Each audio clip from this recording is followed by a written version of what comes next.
Hello दोस्तों, मैं हूं प्रदीप चौहान।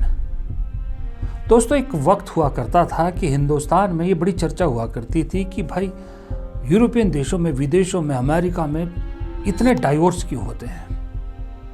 क्यों वहाँ की सेलिब्रिटीज़, चाहे वो स्पोर्ट्स सेलिब्रिटीज़ हों या फिल्म सेलिब्रिटीज़ हो, हॉलीवुड के स्टार्स हों, वो जब देखो डाइवोर्स की खबरें आती रहती थी। तो हिंदुस्तान में एक तरह से मजाक उड़ाया जाता था उनका, और साथ में एक हैरानी भी होती थी। खास करके हैरानी तब होती थी जब उन डाइवोर्स के सेटलमेंट का जो फिगर आता था कि भाई इतना पैसा देना पड़ रहा है, और ज़्यादा हैरानी होती थी। क्योंकि हमारा देश गरीब था, सोच भी नहीं सकता था कि इतना पैसा एक शादी या एक तलाक लेने पर देना पड़ सकता है। लेकिन धीरे धीरे हमारा देश भी तरक्की के रास्ते पर चल पड़ा। प्राइवेटाइजेशन हुई, इंटरनेशनल कंपनीज आई, एमएनसीज आई, प्राइवेट चैनल्स आए तो दुनिया का कल्चर भारत के लिए खुला। हम वेस्टर्न कल्चर की तरफ मुड़े, वेस्टर्नाइज होने लगे। फिर इंटरनेट आया, इंटरनेट ने तो पूरी दुनिया बदल दी। अब सोशल मीडिया ने तो उस इंटरनेट की दुनिया को हिला के रख दिया है। लेकिन इस सब के बीच में कहीं ना कहीं वो जो कल्चर, जिस कल्चर के हिंदुस्तान में बुराइयां की जाती थी, जिसे टैबू माना जाता था, वो कल्चर हिंदुस्तान की सोसाइटी में भी आ गया। अब हिंदुस्तान में भी आए दिन ये सेलिब्रिटीज़ के तलाक की खबरें आम सी होने लगी है। अब तो लोगों को कोई इसमें हैरानी नहीं होती, बस सिर्फ ये होता है इंटरेस्ट कि किसने किससे तलाक लिया। लेकिन ये जो कल्चर है, इसके पीछे एक अजीब सा लेकिन बहुत गलत ट्रेंड बढ़ता जा रहा है भारत में। ये सेलिब्रिटीज़ तलाक के मामले जो बढ़ रहे हैं, इसमें एक खास ट्रेंड आपको देखने को मिलेगा। पहले सेलिब्रिटी क्रश के नाम पर प्यार होता है, उसके बाद प्यार के नाम पर कुछ वक्त साथ रहा जाता है, और उसके बाद फिर तलाक का सिलसिला शुरू होता है, और तलाक बहुत महंगे पड़ते रहते हैं। अभी इन दिनों आजकल मशहूर क्रिकेटर युजवेंद्र चहल के तलाक का बहुत सुर्खियों में है, तलाक का मामला उनकी पत्नी धनुश्री के साथ। आए दिन सोशल मीडिया पर ये खबरें लगातार चल रही है। लेकिन अभी युजवेंद्र चहल की खबर ठंडी भी नहीं हुई थी कि एक और क्रिकेटर मनीष पांडे की तलाक की खबरें सुर्खियां बनने लगी है, तलाक की खबर आने लगी है। मनीष पांडे भी भारत के लिए खेल चुके हैं। युजवेंद्र चहल जितना तो नहीं खेले, लेकिन मनीष पांडे थोड़ा सा कम खेले, लेकिन भारत के लिए T20 और ODIs खेले हैं। शायद 30-35 ODIs खेले हैं उन्होंने, और उससे ज़्यादा T20s खेले हैं। उनकी शादीशुदा ज़िंदगी में भी भूचाल आया हुआ है, तलाक की नौबत आ गई है।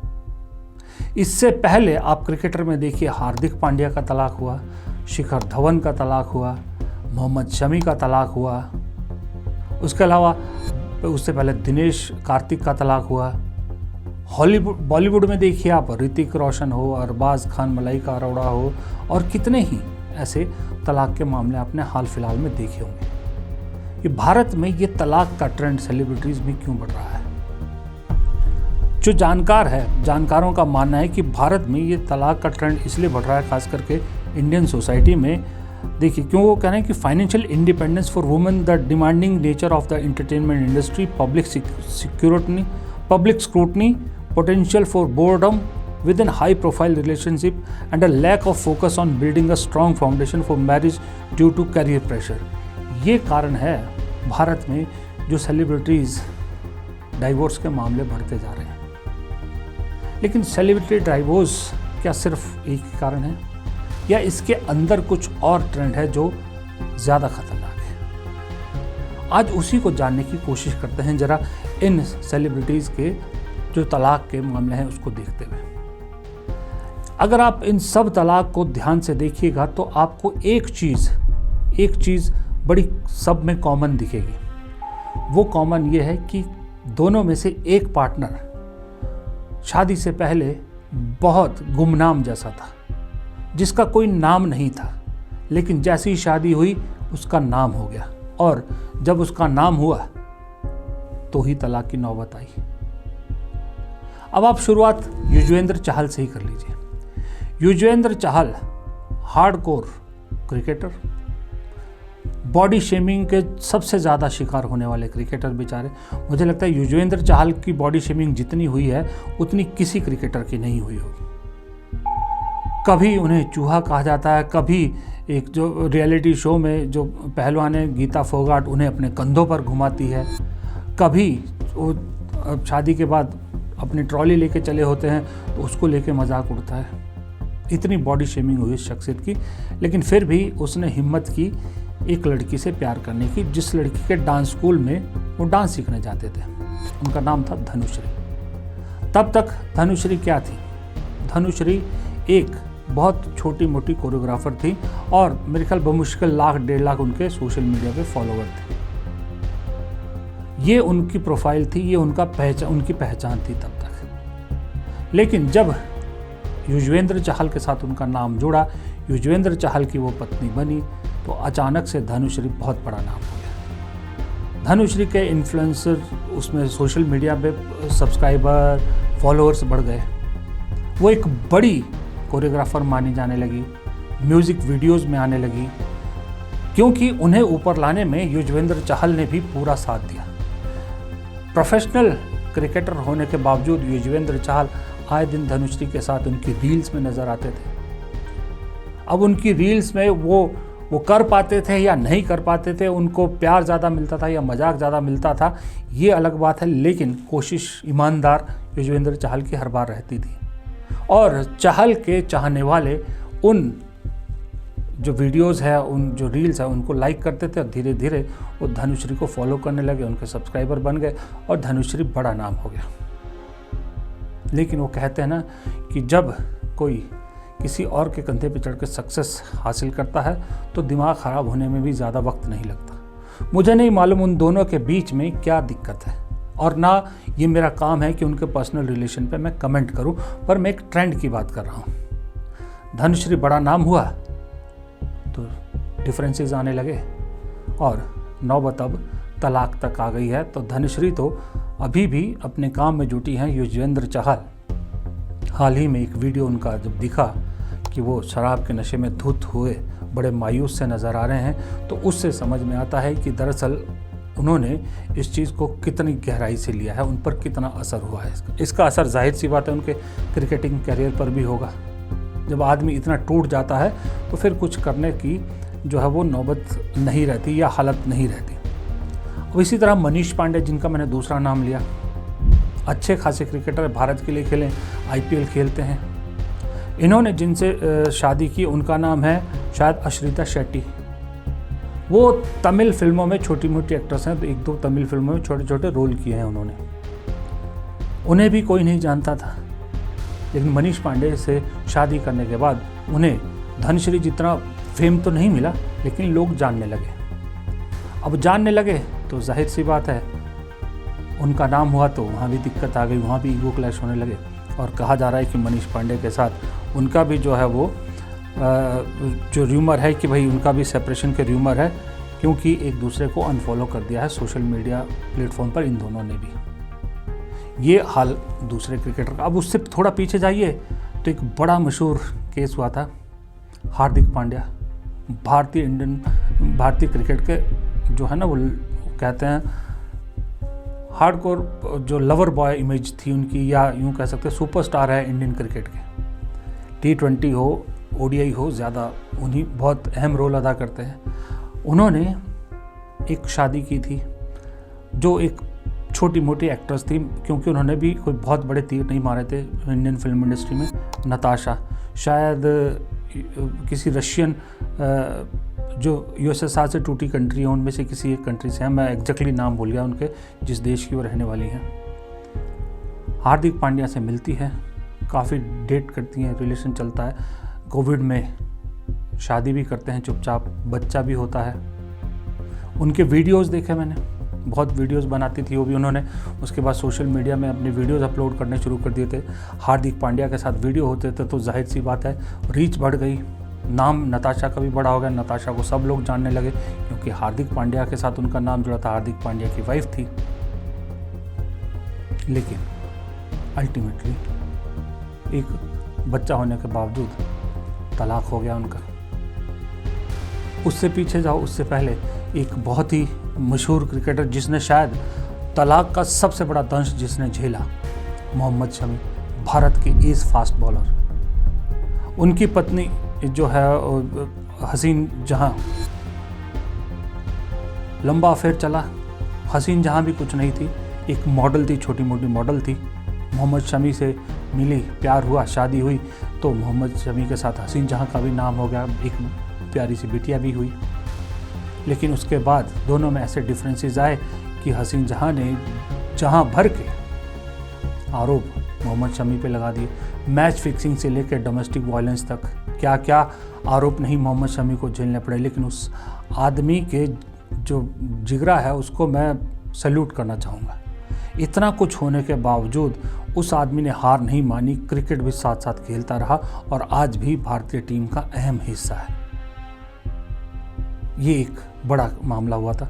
उससे थोड़ा पीछे जाइए तो इंडिया के पूर्व विकेट कीपर अब रिटायर हो चुके हैं, डीके दिनेश कार्तिक। उन्होंने भी अपने बचपन के प्यार के साथ शादी की, निकिता वंजारा शायद उनका नाम था, निकिता वंजारा, उनसे शादी की। वहाँ वो भी क्योंकि एक आम इंसान थी, दिनेश कार्तिक की पत्नी थी, तो उन्हें जाने लगा उनका अपने टीममेट्स का, दिनेश कार्तिक के जो टीममेट्स है या इंडियन क्रिकेट के जो और खिलाड़ी हैं उनसे जान पहचान हुई। वहीं उनका कहीं और प्यार हो गया, उनका दिल दे बैठी दूसरे खिलाड़ी को। अब उस खिलाड़ी की पत्नी है दिनेश कार्तिक से तलाक ले चुकी हैं। ये सब मैंने एक एंगल बताया आपको कि कैसे इन क्रिकेटर्स के कंधों पे पैर रख के ये सब जो महिलाएं हैं या लड़कियां हैं ऊपर आई, स्टेटस बनाया इन्होंने। उनकी पॉपुलैरिटी को इस्तेमाल करके खुद पॉपुलर हुई, और जब खुद पॉपुलर हो गई तो फिर डिफरेंसेस आने शुरू हो गए। और इन सब में एक और नाम है जो मैं लेना भूल गया, माफ़ कीजिएगा, शिखर धवन। उनको कैसे भूल सकते हैं। शिखर धवन ने ऑस्ट्रेलिया में रहने वाली आयशा मुखर्जी से शादी किया, जो पहले ही शादीशुदा थी और पहली शादी से उनको बच्ची भी थी। शिखर धवन ने उसके बावजूद उनसे शादी की, बेटा हुआ, फिर उनमें भी वही तलाक हो गया। क्योंकि तब तक उनको वहाँ जानते होंगे, आयशा मुखर्जी को हिंदुस्तान में तो कोई नहीं जानता था, लेकिन हिंदुस्तान में हाउस होल्ड नाम हो गया था, लेकिन उनका भी तलाक हो गया। अब इन सब में जो एक कॉमन चीज़ आपको दिखेगी वो है बेमेल जोड़ी। चाहे आप युजवेंद्र चहल और धनश्री को देख लीजिए, चाहे हार्दिक पांड्या और नताशा को देख लीजिए, चाहे आप मोहम्मद शमी और इशरत जहाँ को देख लीजिए, किसी को देख लीजिए, ज़्यादातर आपको बेमेल जोड़ी मिलेगी। जो युजवेंद्र चहल है, शारीरिक बनावट उनकी ऐसी थी कि वो एक मॉडल टाइप लड़की, उनके साथ शादी तो कर ली उन्होंने, लेकिन मुझे नहीं लगता कभी कंफर्टेबल रहे हों। उसी तरह से हार्दिक पांड्या जानते थे कि उनका जो कॉम्प्लेक्शन है वो बिल्कुल ऑपोजिट है नताशा के। वो भी एक और जोड़ी, पहले दिन से लोग और जोड़ी कहते थे, उनके दोनों की जोड़ी पे मजाक तंज कसते थे मजाक से। वैसे युजवेंद्र चहल को भी बहुत तंज सुनने को मिले। उसी तरह मोहम्मद शमी और इशरत जहाँ, मोहम्मद शमी एक जो है वो ग्रामीण बैकग्राउंड से आए हुए, टिपिकल एक जो गांव का मुस्लिम घर होता है, फैमिली होती है, उससे आने वाले, और कहाँ इशरत जहाँ जो मॉडलिंग की दुनिया से आई, मॉडर्न बिल्कुल, वो भी एक बेमेल जोड़ी थी। उसी तरह से कहाँ ऑस्ट्रेलिया में रहने वाली जो है वो आयशा, और कहाँ दिल्ली का अपना छोरा शिखर धवन। तो ये बेमेल जोड़ी, पहला आपको मैंने बताया कि किस तरह से पॉपुलैरिटी का फ़ायदा हुआ या आकर्षित हुई, जो भी है, अब जो मर्जी कह लीजिए कि वो ये लड़कियां उनकी पॉपुलैरिटी से आकर्षित हुई या उसके बाद फिर उसका जो है वो फ़ायदा उठाया। दूसरा बेमेल जोड़ी होना। ये दो एंगल तो साफ दिख रहे हैं इनके डाइवोर्स में की प्रॉब्लम है। तीसरा एक इम्पॉर्टेंट एंगल, युजवेंद्र चहल धनश्री का अभी तलाक नहीं हुआ, ना ही मनीष पांडे और उनकी पत्नी का, तो उनका नहीं कह सकते। हार्दिक पांड्या का देखिए, हार्दिक पांड्या का तलाक होता है तो उन्हें क्या देना पड़ रहा है। जितनी हार्दिक पांड्या ने क्रिकेट से कमाई की है उसका 70% कहा जा रहा है उनको अपने उसमें देना पड़ रहा है, एलमनाई के तौर पे और अपने बच्चे की परवरिश के तौर पे। मतलब अब तक की हार्दिक पांड्या की ज़िंदगी भर की कमाई का 70% तलाक की भेंट चढ़ रहा है। मोहम्मद शमी को हर महीने 1,30,000 रुपया देना पड़ता है मेंटेनेंस, हर महीने 1,30,000। अच्छे से अच्छे कंपनी में काम करने वाले सीनियर लेवल के एग्जीक्यूटिव की नहीं होती इतनी तनख्वाह जितनी हर महीने मोहम्मद शमी को देनी है। अभी तो वो क्रिकेट खेल रहे हैं तो चलो अभी मिल रहा है, जब रिटायर हो जाएंगे तब। इसके अलावा बाकियों का नहीं मालूम, बाकियों की डिटेल नहीं है कि किसको क्या, शिखर धवन को कितना चुकाना पड़ा या फिर जो है वो डीके को कितना देना पड़ा, ये नहीं मालूम। लेकिन जाहिर सी बात है ऐसा तो नहीं हुआ होगा कि वो आराम से छूट गए होंगे। तो ये सब क्रिकेटर, चाहे वो हार्दिक पांड्या, चाहे मोहम्मद शमी, चाहे युजवेंद्र चहल, चाहे मनीष पांडे या शिखर धवन, सब लोअर मिडिल क्लास घरों से आए। अपनी मेहनत से, अपने घर वालों की हार्ड कोर मेहनत, उनके बलिदान से यहाँ तक ऊपर पहुँचे, इंडियन टीम के लिए खेले, अपना नाम कमाया। नाम के साथ फिर कुछ पैसे कमाए, IPL खेला, सब जगह से पैसे कमाए, ताकि जिन घर वालों ने उनके लिए इतना सेक्रीफाइस किया उसको कुछ सुख दे सकें, उनका जो है वो बुढ़ापे में कम से कम उन्हें कुछ अच्छी सुविधाएं दे सकें। लेकिन फिर ज़िंदगी में आती है खूबसूरत महिलाएं, प्यार करती हैं और उसके बाद जाते वक्त ले जाती हैं अपने साथ उनका कमाया हुआ सब कुछ।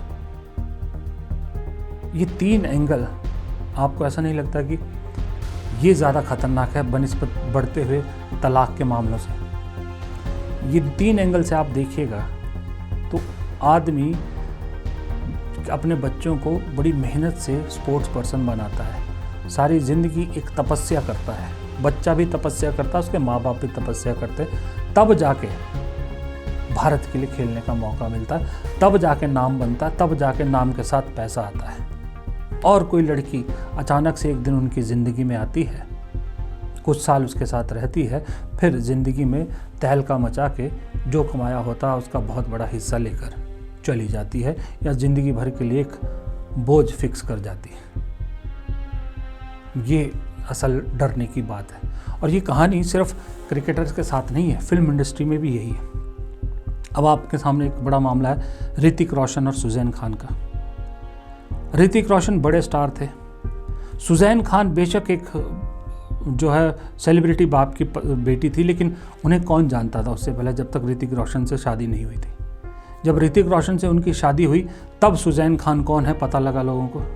उसके बाद सुजैन खान भी अपना काम करने लगी, कोई इंटीरियर डिज़ाइन का नाम करने लगी, पार्टीज़ में आने लगी, इंटरव्यूज़ देने लगी, तो नाम बड़ा हो गया। सुजैन खान जब बड़ा नाम हो गया तो इन दोनों में भी डिफरेंस आ गए। अल्टीमेटली हुआ क्या, सुना है इस देश का अब तक का सबसे महंगा तलाक ऋतिक रोशन को पड़ा, 370 करोड़ रुपया उन्हें चुकाना पड़ा। सोच सकते हैं आप, एक तलाक की कीमत 370 करोड़, 2 बच्चे भी हैं जबकि दोनों के। उसी तरह से अरबाज खान, मलाइका अरोड़ा तब तक अरबाज खान के साथ थी जब तक अरबाज खान कुछ खास नहीं कर रहे थे। लेकिन जब अरबाज खान प्रोड्यूसर बन गए और उनकी दबंग 1, दबंग 2, दबंग 3 सीरीज़ की फिल्में हिट हो गई, एक सीरीज़ उन्होंने, एक तो बल्कि डायरेक्ट भी की उन्होंने, जब ये फिल्में हिट हो गई, पैसा आ गया, प्रोडक्शन हाउस उनका ठीक चल पड़ा, तो मलाइका अरोड़ा ने तलाक ले लिया। अब तलाक के एवज़ में कोई कहता है 15-20 करोड़ रुपया लिया, कोई कुछ और कहता है, कोई कुछ और कहता है। तो जाहिर सी बात है आज जो मलाइका अरोड़ा सोशल मीडिया पे ही दिखती है आपको, और तो कहीं ज़्यादा दिखती नहीं हो ना। उससे पहले कोई इतना बड़ा नाम था कि वो इंडिपेंडेंट थी या कि बहुत बड़ी हीरोइन थी। एक पार्ट टाइम टाइप का ही था ना उनका, या तो कहीं जज बनती थी या कोई फिल्म में एक आधा सीन हो गया या डांस हो गया या कोई रियलिटी शो की जज बन जाती थी बस। आज भी उम्र के इस पड़ाव में उनके वीडियोज़ आप सोशल मीडिया पे देख लीजिए, वो जो लाइफस्टाइल मेंटेन कर रही है वो कहाँ से मेंटेन हो रहा है। बेशक उनकी अपनी भी कमाई होगी, लेकिन बहुत बड़ा हिस्सा अरबाज खान की तरफ से भी आया है। तो ऐसा नहीं है कि सिर्फ क्रिकेट में ऐसा है, बॉलीवुड में भी ऐसा है, एंटरटेनमेंट इंडस्ट्री में भी ऐसा है। और एक चीज़ और मैं साफ बता दूं इसमें, ये सिर्फ एक तरफा नहीं है कि सिर्फ लड़कियां जो है वो लड़कों का इस्तेमाल करती है फेमस, लड़के भी हैं बहुत सारे जो मशहूर लड़कियों का इस्तेमाल करते हैं अपने फ़ायदे के लिए, या यूँ कहें कि उनके कंधों पे खुद पॉपुलर होना चाहते हैं। एक बहुत बड़ा एग्जांपल इसका मैं बताता हूँ आपको, बहुत बड़ा एग्जांपल है आदित्य पंचोली और जरीना बहाव। जब इन दोनों की शादी हुई थी, जरीना बहाव आदित्य पंचोली से मेरे ख्याल 10 साल बड़ी हैं, लेकिन जरीना बहाव उस वक्त बहुत बड़ी हीरोइन थी। आदित्य पंचोली स्ट्रगलर थे, लेकिन देखने में खूबसूरत थे आदित्य पंचोली। प्यार हुआ, शादी हुई। जरीना बहाव ने ही आदित्य पंचोली को रेकमेंड किया तो आदित्य पंचोली हीरो बन गए। बाद में आदित्य पंचोली के बारे में क्या क्या खबरें को सुनने मिली ये तो आप सबको मालूम है, लेकिन जरीना बहाव ने अब तक शादी को संभाले रखा हुआ है। लेकिन आदित्य पंचोली ने जरीना बहाव के नाम का इस्तेमाल किया। उसी तरह जब सैफ अली खान ने अमृता सिंह से शादी की तो सैफ अली खान को कोई नहीं जानता था, लेकिन अमृता सिंह उस वक्त मशहूर स्टैब्लिश्ड एक्टर थी, बड़ी स्टार थी। शादी हुई, मशहूर माँ बाप के बेटे, मशहूर पत्नी का पति, फिल्मों में एंट्री मिल गई, फिल्म में चलने लगी, कैरियर चल पड़ा। तो वो भी अमृता सिंह से बोर हो गए, कहीं और दिल लगाने का सोचने लगे। अमृता सिंह से डाइवोर्स हो गया, उन्होंने भी छोड़ दी। अभी ताज़ा उदाहरण आपको मैं बता रहा हूँ, वैसे कहना नहीं चाहिए लेकिन बात ये सही है। सोनाक्षी सिन्हा ने जिनसे शादी की उनका नाम है ज़हीर इकबाल। क्या आपने ज़हीर इकबाल का नाम पहले सुना था? उम्र में भी 1 साल छोटे हैं सोनाक्षी सिन्हा से, लेकिन जब से सोनाक्षी सिन्हा से शादी की है ज़हीर इकबाल आपको सोशल मीडिया पर लगातार दिख रहे हैं। तो इसका फ़ायदा सोनाक्षी सिन्हा को थोड़ी हो रहा है, इसका फ़ायदा ज़हीर इकबाल को हो रहा है। उसी तरह से स्वरा भास्कर और उनके पति फ़हाद अहमद। स्वरा भास्कर को हम सब जानते थे, फ़हाद अहमद का नाम आपने सुना था? नहीं सुना होगा, लेकिन आज की डेट में स्वरा भास्कर की वजह से उन्हें भी सब जानते हैं। महाराष्ट्र चुनाव में एनसीपी से टिकट भी मिला था, शरद पवार एनसीपी से, उन्होंने भी खूब फ़ायदा उठा, अब तो बच्ची भी हो गई है।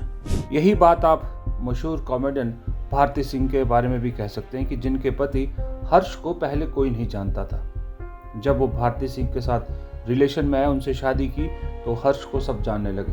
हर्ष पहले कैमरे के पीछे काम किया करता था। तो इस तरह से फहरिस्त तो बहुत लंबी है, लेकिन सवाल ये उठता है कि क्या ये जो ट्रेंड है, ये जो हमारी सोसाइटी में नया रिवाज शुरू हुआ है, इसको लेकर आने वाले वक्त में क्या सेलिब्रिटीज़ के दिल में एक खौफ पैदा हो जाएगा? क्या जो गरीब घरों से निकलकर कामयाब होते हैं उन्हें अब डर रहेगा कि ना जाने खूबसूरत चेहरों के पीछे काला दिल हो? ऐसा नहीं है कि हर खूबसूरत चेहरे के पीछे काला दिल हो, कई बार काला चेहरे के पीछे सुंदर दिल भी होता है, बस देखने वाले की नज़र चाहिए। नमस्कार।